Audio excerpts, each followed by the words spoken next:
One of the pros to having a large knife like this one here is when it comes to doing feathers. I've got a large pole here, say about 4 foot in length, and I find this method is the best way to use a large knife to get the feathers off the wood. So just placing it on here like this, then drawing it up, and you can see it does great feathers. So that's actually, there you go, just to show you how thin, mega thin trumpet rolls. Okay, and this is one of the advantages of having a large knife like this.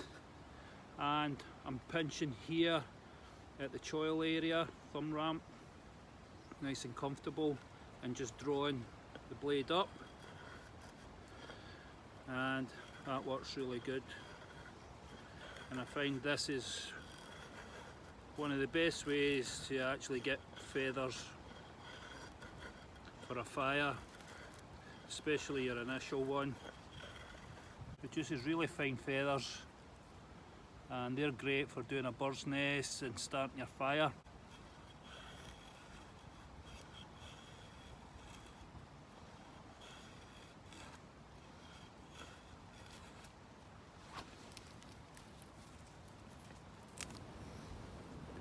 And it's producing absolute fantastic feathers. And that's one of the advantages of the quarter round. Each knife has its pros and cons. Where this doesn't do so well is when it comes to smaller sticks, I find, myself personally. But for this type of work, brilliant.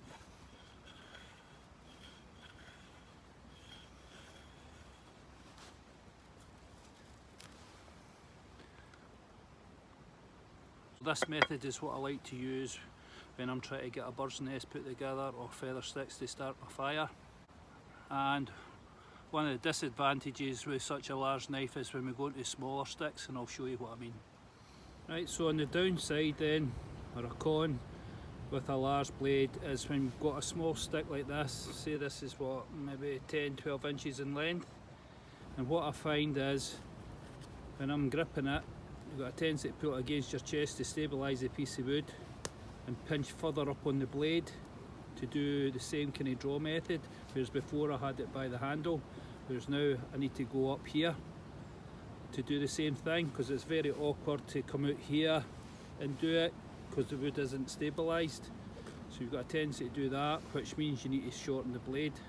Another finding I get with the large tracker models is when I'm drawing the blade like so, it hits me in the ribs or the stomach.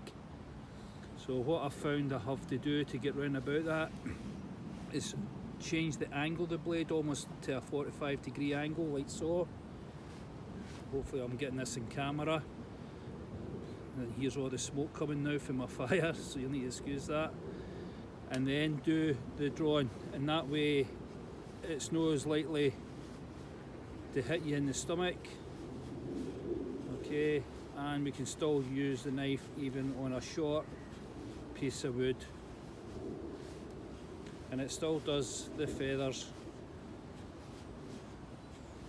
And if I hold it here and stabilise it now it starts to get restrictive, so I need to change the angle. And what happens then is you only get a short run, 4 to 5 inches of wood to create the feathers then.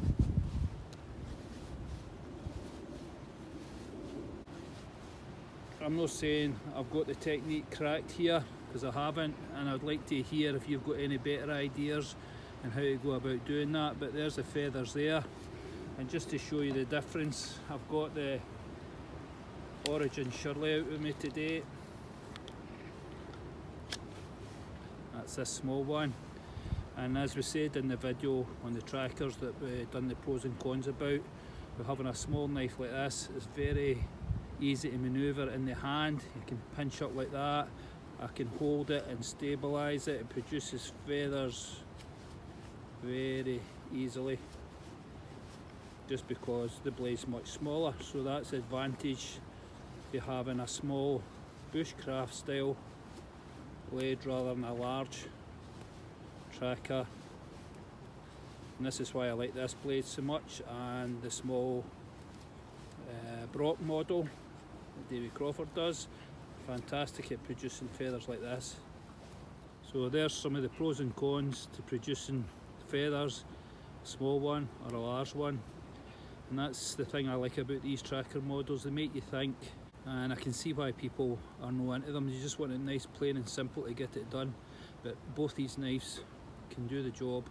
Each has their pros and each has their cons, and it's a case of just developing the skill sets through time and through practice. Right, I'll catch you on my next video. Cheers.